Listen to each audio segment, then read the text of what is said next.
Good afternoon to everyone here from Vienna, and welcome to 8 Methane Mondays in this year. So we pass a variety of topics randomly, I would say, but always interesting.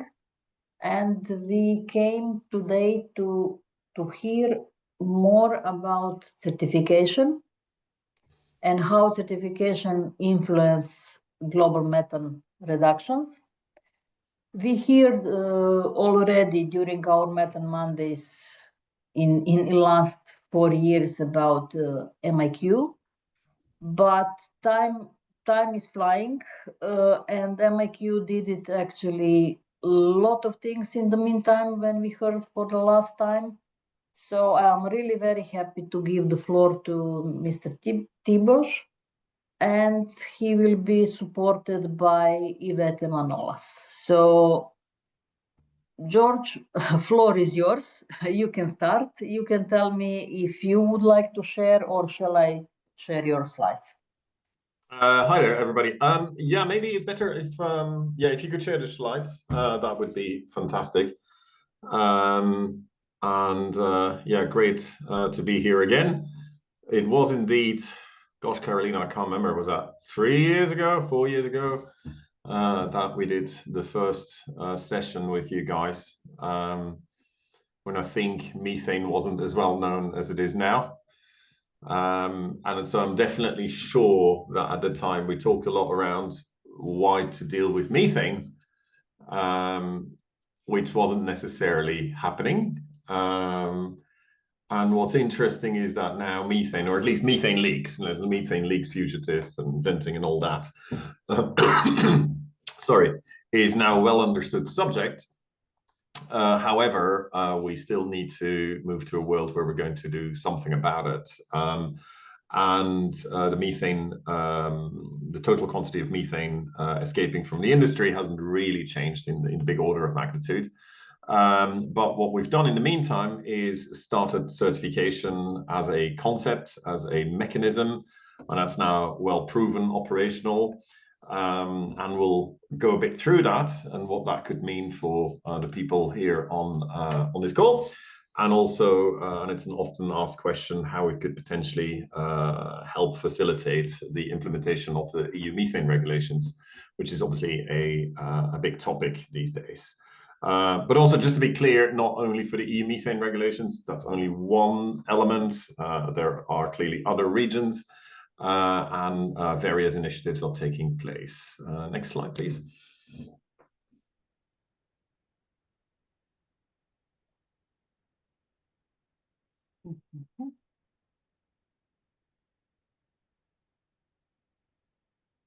Yeah, just go straight away to this one. Yeah, thanks. So maybe to start with, we are a not-for-profit. There's no shareholders. This is very much like a form of an NGO. And there's a reason for this. We need to be independent of the industry. And not just the industry, but also from the methane technology providers. And actually, if you take it a step further, we even need to be independent of the auditors. And so conflict of interest is a big thing when you do a certification or verification, and that needs to be managed properly. And not-for-profit is a logical choice to do this. Our funders are philanthropical organizations, again, coming back a bit to what I said earlier, with the aim of addressing methane.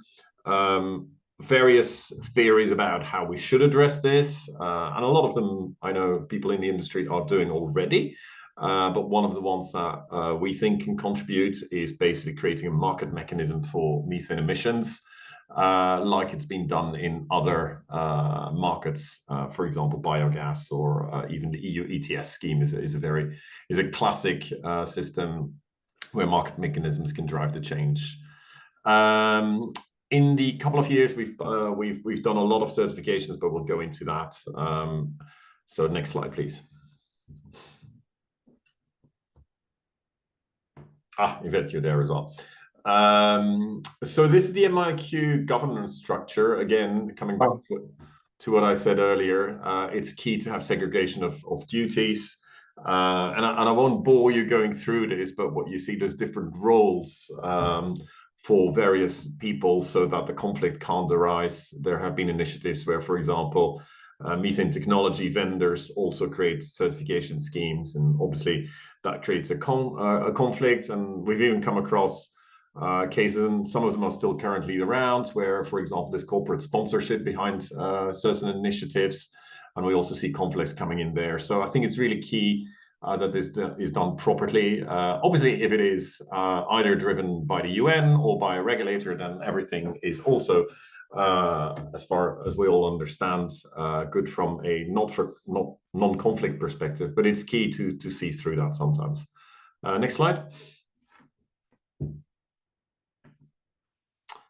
Just some numbers to illustrate where we got to in the couple of years that, indeed, since the last time we spoke on this forum. We've now certified in total 22 billion MMBTU it is. That's been certified, so it's a huge amount of gas.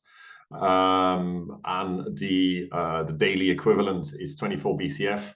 For all us Europeans, and that includes me, that equates to 240 BCM a year. Which is more than half of what the EU consumes in equivalent. Most of this is in the United States. You see there the basins on the right side, and the different grades. Will come to that, how people have been, how companies, or rather their facilities, have been certified.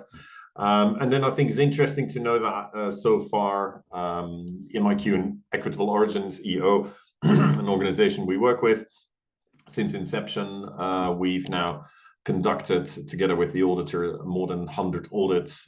So it's clearly a system that's now running, operational, and proven. Next slide, please.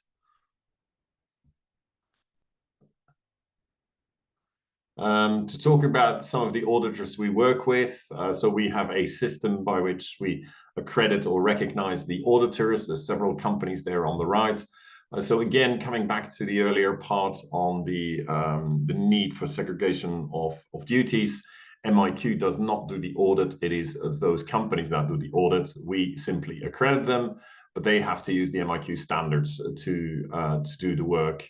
And you recognize probably quite a lot of companies in there. A lot of them are global companies, and a lot of them actually are also doing other types of relatively technical work in the industry.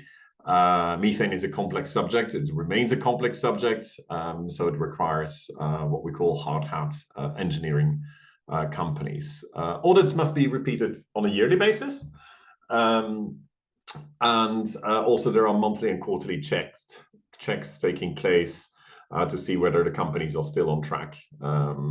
And so it's an ecosystem that runs through the year as we proceed. Next one, please.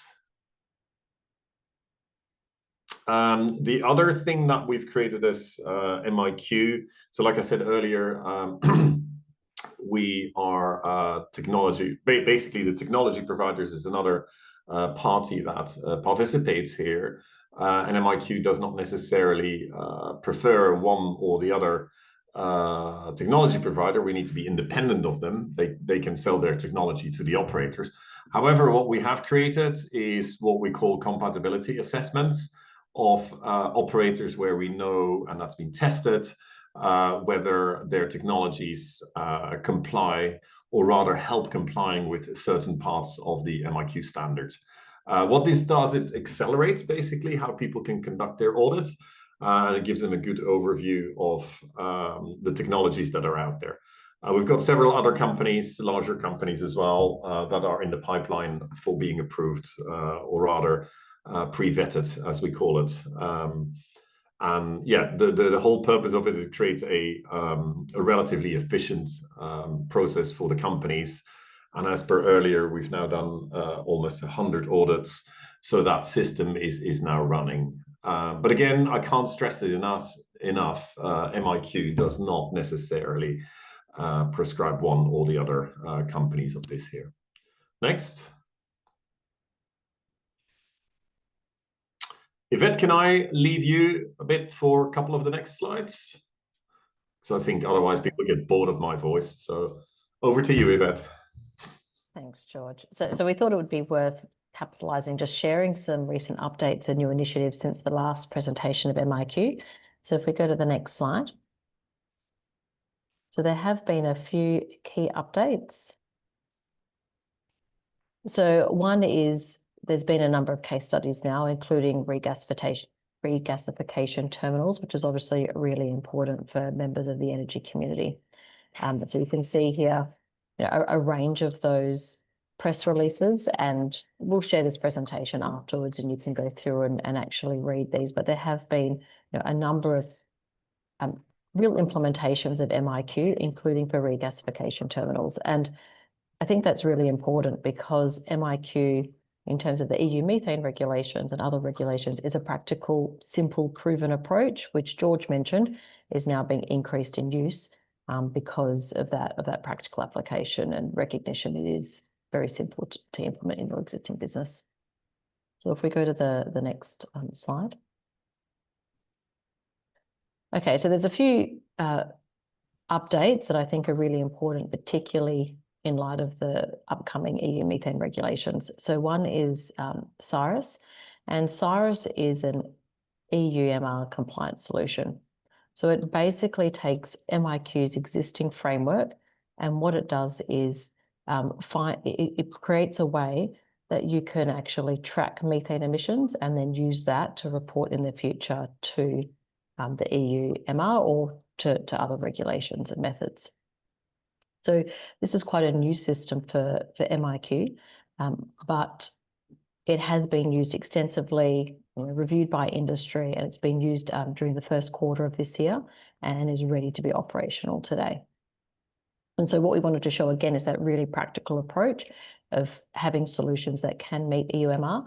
Obviously, the EU regulations are still being finalised, but these are easy steps that if you choose to join MIQ, that you can start to prepare for those regulations in very simple ways. And MIQ is currently engaging heavily with the EU on this solution of CIRUS as well as others. Is there anything you wanted to add on CIRUS, George?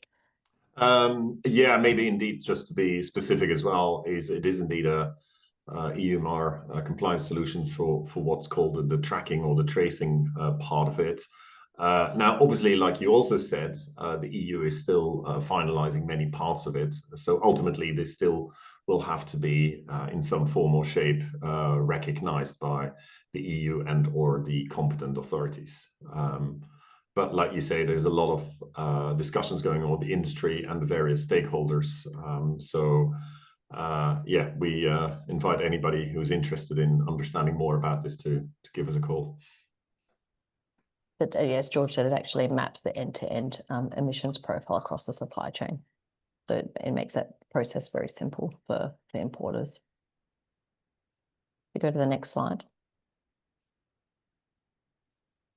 So this shows an example of really how that mapping takes place. So you can take gas that's certified, it can be commingled with different types of certified gas or uncertified gas, and it tracks all of that through the supply chain, including across shipping, through to where the importer is. So this really is that very simple solution with the intent of meeting EUMR regulations. So you can see here that sort of example, and it shows how you can have commingled regions and then go across boundaries, transatlantic boundaries, and then go back to commingled. So it is a solution rather than trying to map every single molecule, which can get quite impractical. It is looking at what are business-oriented ways to achieve these solutions. If we go to the next slide. Another really unique thing that MIQ's done is develop MIQ Scout, and that enables you to track methane emissions across supply chain. So just as you saw with CIRUS, there'll be components across the value chain of where you know your emissions. There may be components that you don't fully understand what that emissions profile is. So MIQ Scout actually enables you to understand where you have data currently, where data is estimated, and enables you to prepare for EUMR, where you'll have to have data across the whole supply chain. So what it does is it provides a data quality index and actually lets you see where you have estimated data and where you have measured data. So this can be really useful, again, in terms of preparation and understanding what that methane emissions profile looks like across the value chain where you don't have all the data today. What have I missed on MIQ Scout, George? The only thing I was going to say here is this goes beyond the requirements of the EU methane regulations. Just for the sake of clarity, the EU methane regulations, they only require information at production level. And we've noticed, unfortunately, there's been a huge amount of confusion around that. Whilst MIQ Scout looks at the total supply chain emissions, so that is much closer to what other initiatives, such as, for example, Clean in Japan, or we're also working with an organization called Gignal, that's what they are looking at. But the EU, in its formality, only looks at production data. So none of the other up to 6 parts of the supply chain. No, that's a very good point. You're right. They only are looking at the upstream component, but you know, in the future that may evolve, that may change. This lets you look at that entire chain and what it looks like. Maybe we go to the next slide.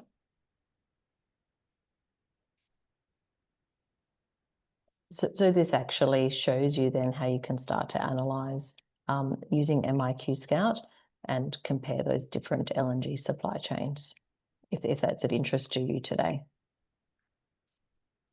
It's very simple and it's very quick and does all that mapping for you. It'd be great if we did a live demo actually, because you can actually type in and see almost immediately what that supply chain looks like. So if we go to the next slide.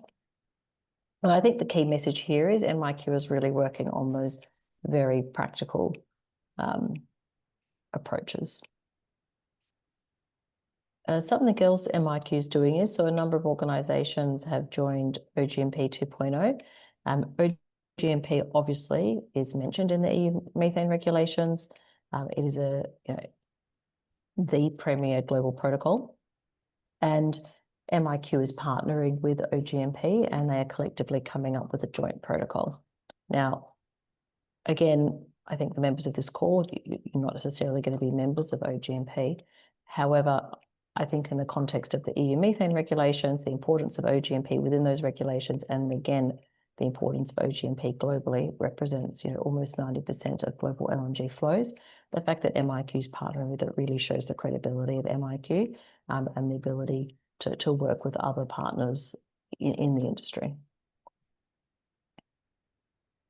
So this is currently out for comment, and it's really bringing together both of those protocols. So if you have an OGMP level 5 achieved, then the idea is that those organisations very simply could achieve MIQ certification because they've already achieved a certain level of assurance and verification with OGMP.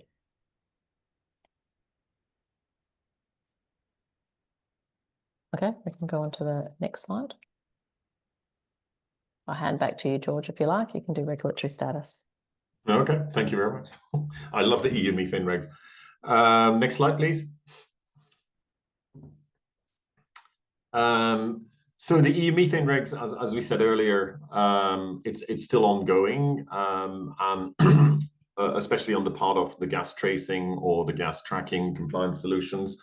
That's a key one. One of the reasons that's a key one as well, there's actually nothing that is foreseen specifically in the EU regulations around that. So one could argue that it is a regulation that is actually, it's got some missing parts.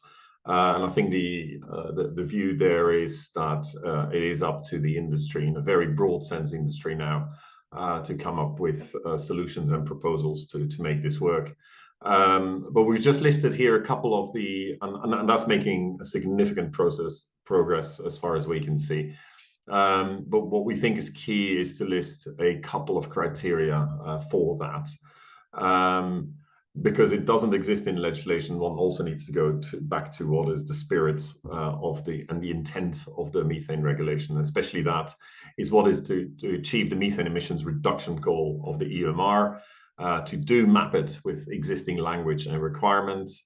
And then the third one is a key one, and especially since the Russian kind of start of the war, security of supply has clearly become much more to the forefront of many people's minds. We all still remember the massive increase in gas prices, for example, in 2022. So any tracing or tracking solution must be able to deal with existing trading patterns and not totally wipe out security of supply. That just wouldn't work.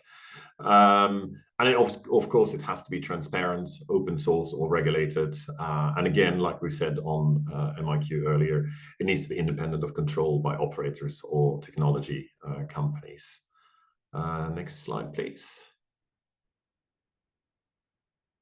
Yeah, and so maybe last update, we're working with the EU and many of what's called the competent authorities, which are countries, basically. The way the EU methane regulations is set up, that it actually delegates by design a lot of the decision making to the individual countries. There's pros and cons of that, but that's just how a lot of the EU regulations in general actually operate. And then we're also working with a lot of the leading methane groups. We already mentioned several of them, to kind of come up with these pragmatic solutions. So it has to be pragmatic, proven in implementation, and it has to be able to evolve as technology and as science evolve. We do expect more clarity on the EU methane regulations in that light over the coming months. So please do keep an eye out on some of our channels, whether it's LinkedIn or press releases, or just as we participate at various either webinars or events. I think a lot will happen over the next, I don't know, let's say 3 to 6 months in this space. I think that's it. And it's just the benefits of certification, maybe more in general, taking a higher step back, slightly away from the EU methane regulations. Yvette, do you want to do that? And then we can close off for questions. Sure. So if we go to the next slide. So there's quite a lot of benefits of certification. So we've got 3 key categories here. So one is differentiation for companies. Another is meeting country and climate objectives, and the other one is regulation and reporting. But I fully suspect that for most people in this audience, the key is really going to be for regulation and reporting. And there are a number of companies that are already working with MIQ and looking to use MIQ as a bit of a trial for the EU methane regulations, recognizing that, yep, the regulations aren't fully finalized yet, but given the fact that MIQ is already operational, it's already being used by so many different companies and organizations, it's working with OGMP. Companies are using it to really prepare and test and see how they could then use this information to help be ready for the regulations when they come into force, which is really not that far away. On top of that, things like certification and being a part of MIQ can really help producers to differentiate their gas and for suppliers to understand those differences. And in terms of country and climate objectives, I mean, it really is one of the most cost-effective methods out there to be able to understand and verify your methane emissions independently. And we are seeing beyond the EU, lots of different countries working towards certification now, including China, Japan, Canada, and all of those are talking to MIQ as some of the other key global players. So I think we're just going to see an increasing amount of activity in this space because people want to be able to understand and have certified gas that is lower methane emissions. But I feel as though we've really shared quite a lot of information, and I know Carolina was hoping we'd be able to have plenty of time for Q&A and discussion. I think if we go to the next slide. Yeah, so we're hoping there's different topics that you guys want to talk about. I don't know, Carolina, if you would like to kick us off with any of your thoughts or discussion topics, if you want to open it to the floor. No, thank you both actually for very comprehensive overview, and I'm really amazed what happened in between, let's say, in last few years. But still, yeah, maybe few thoughts before opening the floor for all questions. I mean, you see it MIQ actually grow fastly in circumstances where all was changing around. So all this framework in US actually changed tremendously. EU regulation came with some very strict details and with some details which are missing. But still, in these circumstances, more and more companies are approaching, let's say, voluntary to MIQ with the wish really to certify their product or entire chain. So what you would say, how come actually? Because the motivation from companies is really stronger than for the time being these legal obligations or legal uncertainties. Yeah, I think it's a very good question, Carolina. And I think there's some similarities here with, for example, with OGMP as well. So OGMP in all that same time has also been kept growing. And I think I feel very comfortable to state that of all the initiatives that have been around for the last several years, it's OGMP and MIQ that have proven in practice that they work. And both are voluntary till further order, although, as just discussed, both might have inroads into certain legislation. I think it comes down a bit to what Yvette was saying as well, is on the one and that last slide, what's the reasons that companies do this on a voluntary basis? I think there are sufficient parts of the industry that actually do want to deal with methane. And then peer pressure, benchmarking, joint learning, all plays a huge role in there. And I think that's one of the strengths that sits around OGMP, for example. And then also wanting to find oil companies, typically they work with operating procedures, SOPs, standard operating procedures. And I think that's where MIQ fits in quite nicely as well in trying to operationalize this and make this very efficient. And then there are also other companies, and they see, and this is only, I would argue, the last year or 2 years that I've started to see that really coming to the foreground, that very large companies, by the way, are starting to realize that having low methane emissions is not different than having having operational excellence, but also that it allows them to differentiate themselves from some of the companies that are not doing this. And there is sufficient demand for having a lower methane, lower emissions gas or crude. And so companies are now seeing this as a competitive advantage, and that's a voluntary driver. But so all of these factors are always coming together, and the different systems reinforce each other. So on the one hand, you have this voluntary drive. On the other hand, there's the regulations that are coming. Now, they're coming on the EU side. On the US side, they're being unwound as we speak. So there's the other way around. But what's interesting is we expect to announce many more certifications over the coming months. There's been and that is companies like Yvette was framing it very nicely, is like they are preparing for what is coming, whether it's that customer demand, whether that is that differentiation demand, or whether it's the specifics of, for example, EU methane regulations. Because even if the solution is not, because we don't know exactly the EU methane regulations, that's the issue, as I'm sure many of you have learned by now. It gets you really, really close. And then it becomes much easier to make final tweaks if they need it. So I think companies are getting on with that.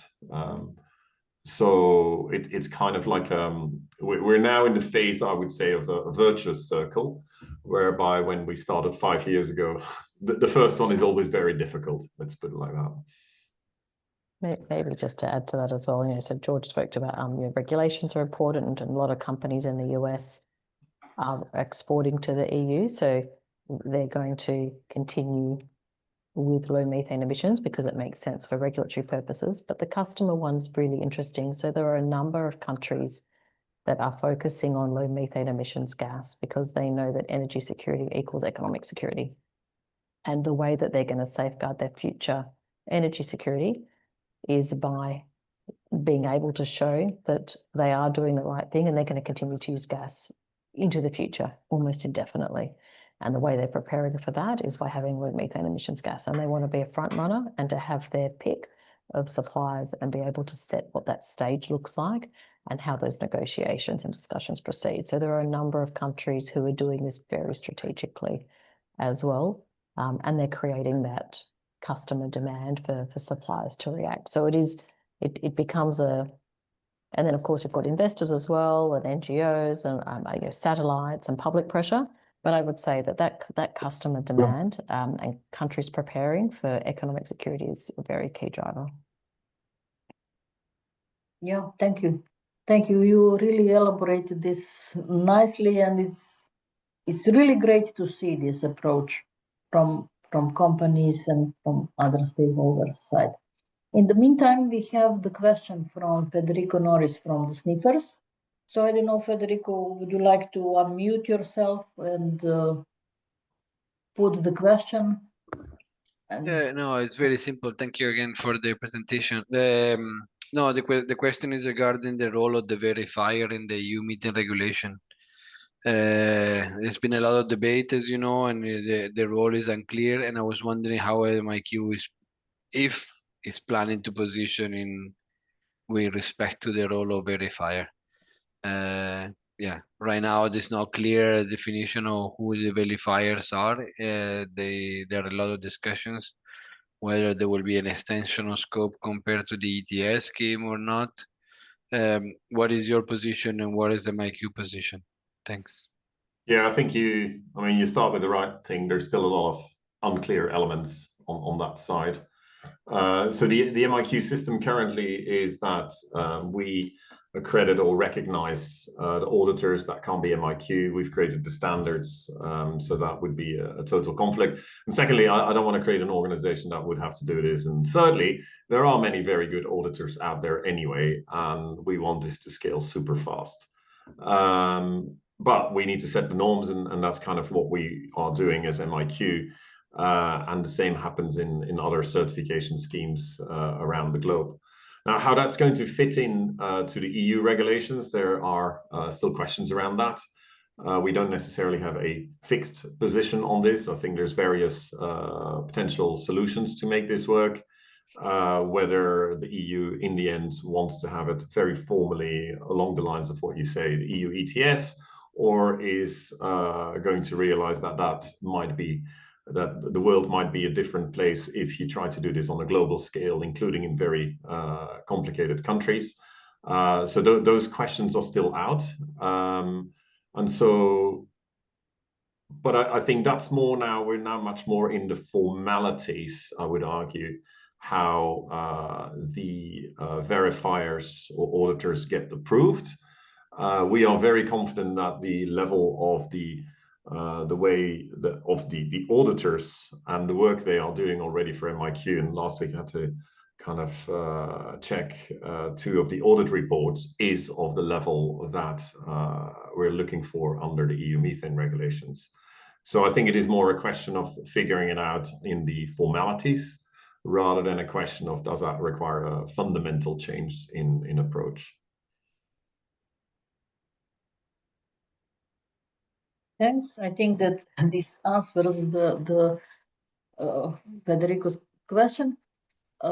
Related to it, and one of your first slides, you actually mentioned that certificates are to be done annually, annual checks, but that also you have quarterly and monthly checks. And then a question pop up in my mind, saying like, these extra checks are then done from the system, from MIQ kind of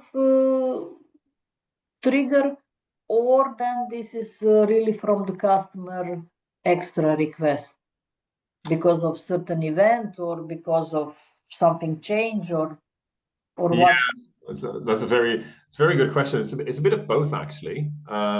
So on a quarterly basis, so there's obviously clients when the operators they get certified, they have obligations around that as well, which are stipulated. So there is, especially on a quarterly basis, we're asking for what's called representative and reps and warranties on what's been happening. And the data of that will also be included in the next year's audit. And then on a monthly basis, indeed, if certain events happen, for example, if there is a larger than expected methane leak that took place, that needs to be investigated. And that needs to be investigated. So first of all, that needs to be reported. And secondly, that needs to be investigated and potentially included. Well, no, it needs to be included in the methane inventory, but then potentially it can lead to a change of the grade for the operator on a forward basis. Which is also one of the reasons why we have created grade bands to take into consideration the fact that methane is methane and things can happen and it's not always planned. And even operators that manage things with best intent, such things do take place. And so it's all those checks and balances together during the actual year that get checked. So partially initiated by the operator, depending on the technologies they are using and what's happening in the field. And the second one is representations they need to give on how they are proceeding. And all that data then gets, again, used in the next year's audit and picked up and so forth. Maybe just to sort of reiterate that because MIQ is this pragmatic approach, so the external independent audit really just happens once a year, and then the rest are the warranties or the assertions that the company provides as to their performance, which actually is quite a good thing because that comes back to the operational excellence that George mentioned earlier, and so it then reinforces that operational excellence culture rather than having to do multiple audits through 1 year, which obviously suppliers may would not want to necessarily do. And I mean, companies take this very seriously. So when an unexpected event happens, we have had cases where there were suddenly a lot of people involved from the company to figure out what the cause was of the events, how they're going to avoid it in the next year. And various teams from the company are tracking this. And so because that's their obligation when they get certified to kind of have to, it's like a process for them. It's like the handbook of how to operate around methane. And so what we've noticed is that the certification kind of provides the companies almost like this handbook of how to deal with it. And for example, the auditors going on site and having conversations with the clients around this really provides a lot of insight as well on how to, we see a lot of recommendations, for example, actually going into the audit reports as well. So it's way more than just, okay, I need a methane intensity number. It is how to improve that, keep improving that, and how to learn and also spread knowledge across the various, obviously bound to confidentialities and so on, but lessons learned are often in the end spread across various parts. Thank you. Thank you for elaboration. In the meantime, I see that we have new question from Stefano Tortora, if I pronounce correctly. So Stefano, if you would like, you can unmute yourself and maybe explain the question.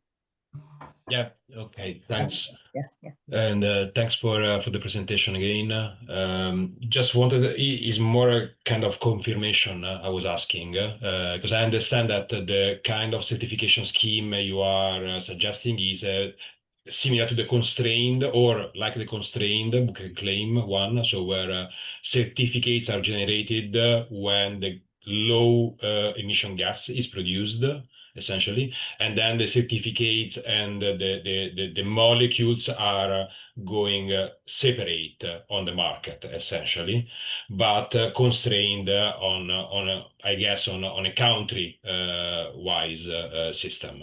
Is it correct? Yeah, that is indeed correct. There's various names for this.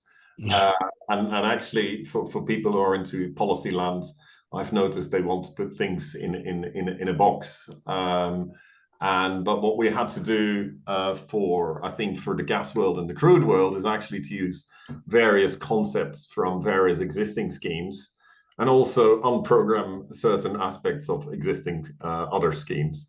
And so we came to the conclusion that when it comes down to, for example, LNG tracking, that is absolutely doable and must be done. And so there indeed you have the concept of different words being used, but of what's called bundle to certificate travels basically with the gas, and it's all checked and balanced and mass balanced in that part. However, when you have commingled systems such as the US, such as the UK, and I would argue as well, including countries such as Algeria or Nigeria, then the tracking of the molecules becomes a big exercise if one can even achieve it.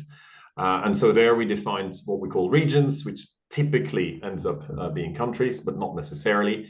And so indeed, within those regions, we allow the unbundling, and sometimes that's also called book and claim.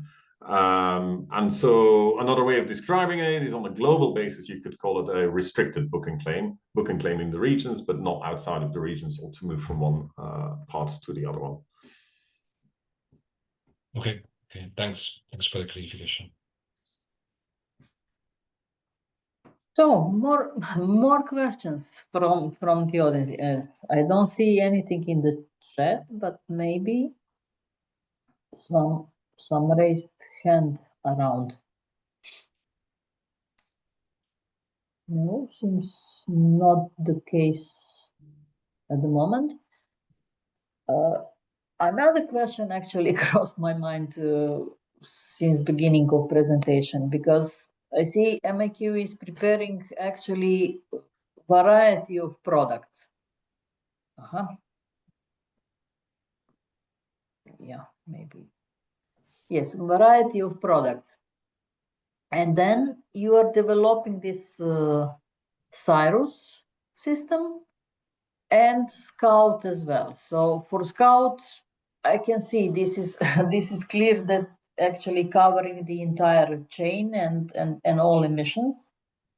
But if you put if you then narrow down this to the Cyrus, this looks to me like more let's say appropriate or fit for the situation as it's now. Like, it's not for producers, but it can be for all importers of LNG to European Union. And then really as a very elegant model to collect combination of really certified, non-certified gases, and then coming to the one point in European Union. I mean, is my understanding correct? You are very astute, and yes, you're totally 100% correct. Is the Cyrus system is really driving the certificates, and also, as per Stefano's question, was specifically around that, is how certified gas from one region can be recognized in another region. One of the key applications we think can be for the EU methane regs, but not only for that, equally for a voluntary purpose. If, I don't know, somebody in Japan wants to import US gas, they can use the same system. Now, that is only then generally for certified gas, and typically speaking, that will be for the production certified gas. Mm-hmm. There are companies that actually want to know the full supply chain as well. And so that's when we're saying, okay, you can use these production certificates. Here are the rules. Follow these rules. It's called Cyrus if you want to go across the oceans. Now, if you want to know more than just the production certificates, and you want to also know the rest of the supply chain, the rest of the methane emissions, which I personally think makes sense because it's the total picture that counts, then you can do that via a secondary system, and that's what we call MIQ Scout, to add those parts of the information. But they can be layered upon each other, depending on how much granularity or detail people want. One thing to bear in mind as well is, and that is valid for both systems, we've talked here a lot around methane. We've also started to include, actually there's a The first facility has gone live already in the United States to include CO2 as well. So that when it comes to total supply chain emissions, that where we want to get to is that ultimately somebody who buys an LNG cargo delivered in whatever, Rotterdam or in Greece, then or in Italy or in Japan, then one has the total CO2e emissions, not just the methane. And I do believe that that is key. If we take, for example, LNG liquefaction, generally speaking, the majority of the cases, the methane emissions are very low because it's high pressure, well managed, very large factories, basically. And so the methane intensity is very low. However, in most of them, there's actually quite a lot of CO2, of course, because of the need for cooling the liquefying the gas. And so that plays a key role in that part of the segment.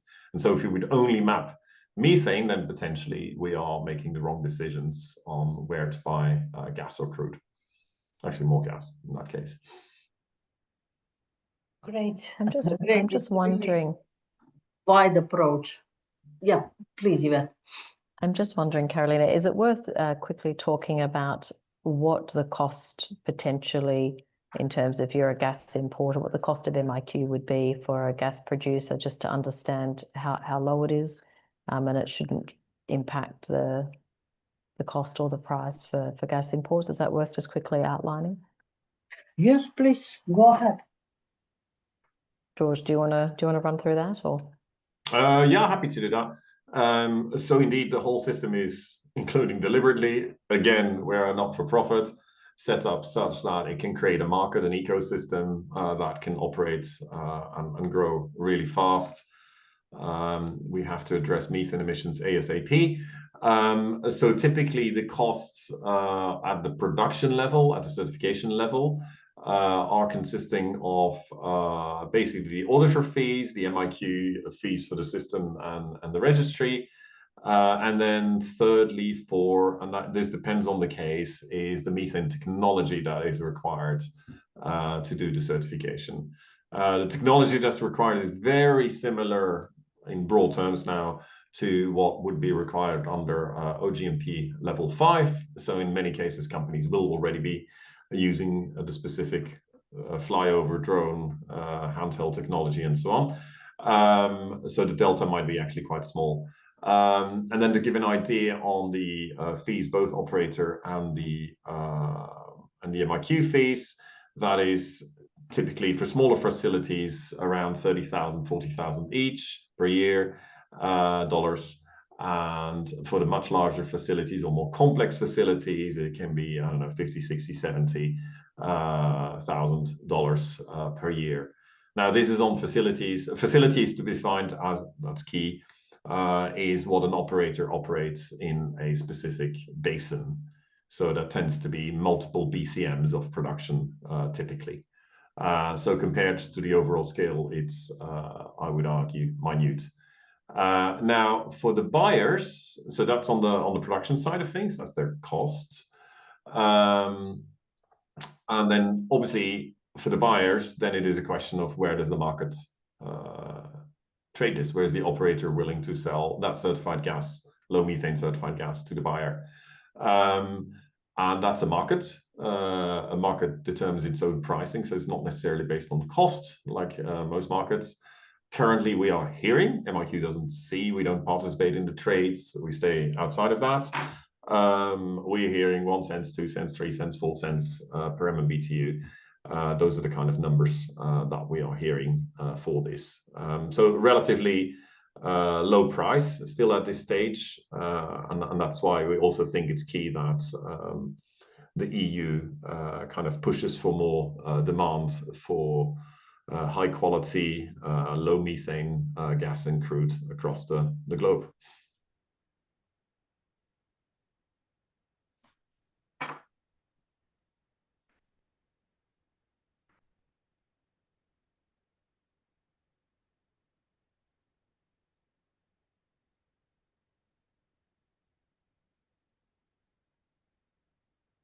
Have we lost you, Carolina? I'm wondering as well.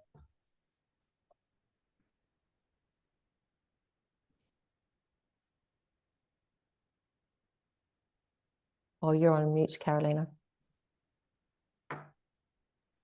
Ha. Talking in the wind because I was muting myself that you don't hear coughing very often. But okay, they like that. I just was saying that actually that was perfect sentence to make conclusions of today's presentation. I don't see raised hand or more questions.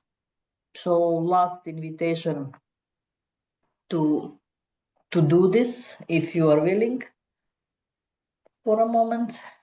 If not, then I can only thank to our two presenters for excellent contribution and presentation and putting all this together from different parts of the world. I would even say so. It's not so easy to find common time slot, but we manage it.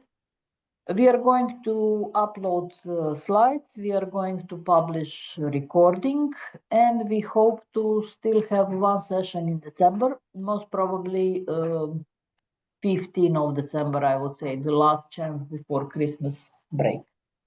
Until then, stay tuned and looking very much forward to these discussions and everything what George announced for the next month to see what is going to develop with this regulation and system of certification.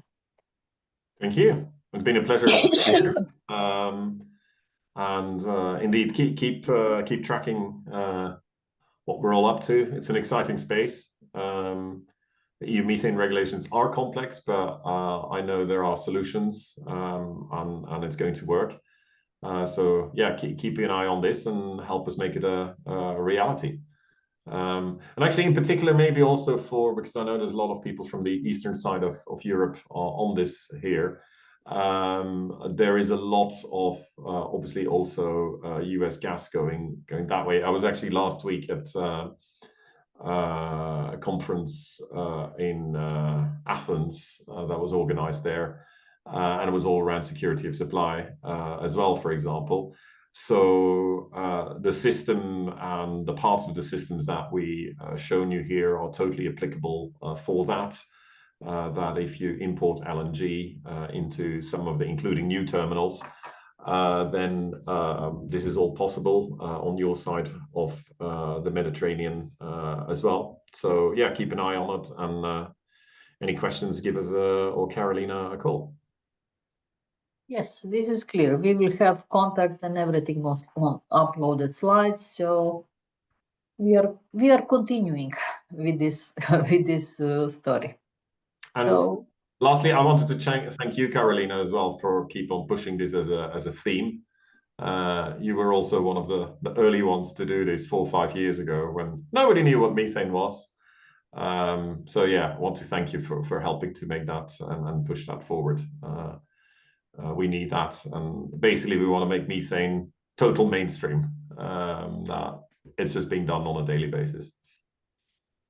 Yeah, thank you for that. And then with that, good afternoon, good evening to everyone. Thank you very much, Carolina. Thank you, everyone. Thanks. Thank you. Bye. Thank you. Bye. Bye.